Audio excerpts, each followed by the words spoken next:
ఈ June 12 date announcement వచ్చిన తర్వాత ఒక చిన్న రచ్చ జరిగింది ఆంధ్రాలో సినిమా థియేటర్లతోనూ ఆంధ్ర ప్రభుత్వంతోనూ. ఆ గొడవ ఏంటంటే కరెక్ట్గా వీళ్ళు డేట్ అనౌన్స్ చేయడానికి ఒకరోజు ముందు వాళ్ళు థియేటర్లు బంద్ చేస్తామన్నారు. ఏపీలో సింగిల్ స్క్రీన్ వాళ్ళు, మల్టీప్లెక్స్ కాదు. ఏపీలో విస్తృతంగా ఉన్నటువంటి సింగిల్ స్క్రీన్స్లో వెళ్ళిపోగా 3 అంతుల స్క్రీన్లు మూసేశారు, పగలగొట్టేశారు థియేటర్లు.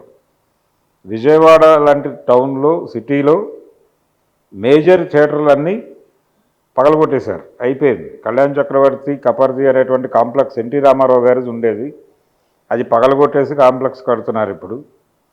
అలాగే రామాటాకీస్ మూతపడిపోయింది, శాంతి ప్రశాంతి అనేటువంటి కాంప్లెక్స్ మూతపడిపోయింది, అన్నపూర్ణ శకుంతల అనేటువంటి కాంప్లెక్స్ మూతపడిపోయింది.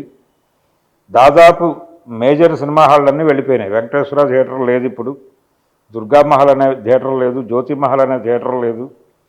ఒకప్పుడు అద్భుతంగా వెలిగినటువంటి అప్సరా థియేటర్ క్లోజ్ అయింది ఈ మధ్య. వాళ్ళు కూడా దాన్ని కాంప్లెక్స్గా మార్చేటువంటి ఆలోచనతో ఉన్నారు. అంటే రియల్ ఎస్టేట్గా మారిపోతున్నాయి ఇవన్నీ. మల్టీప్లెక్స్లు మాత్రం ఉన్నాయి.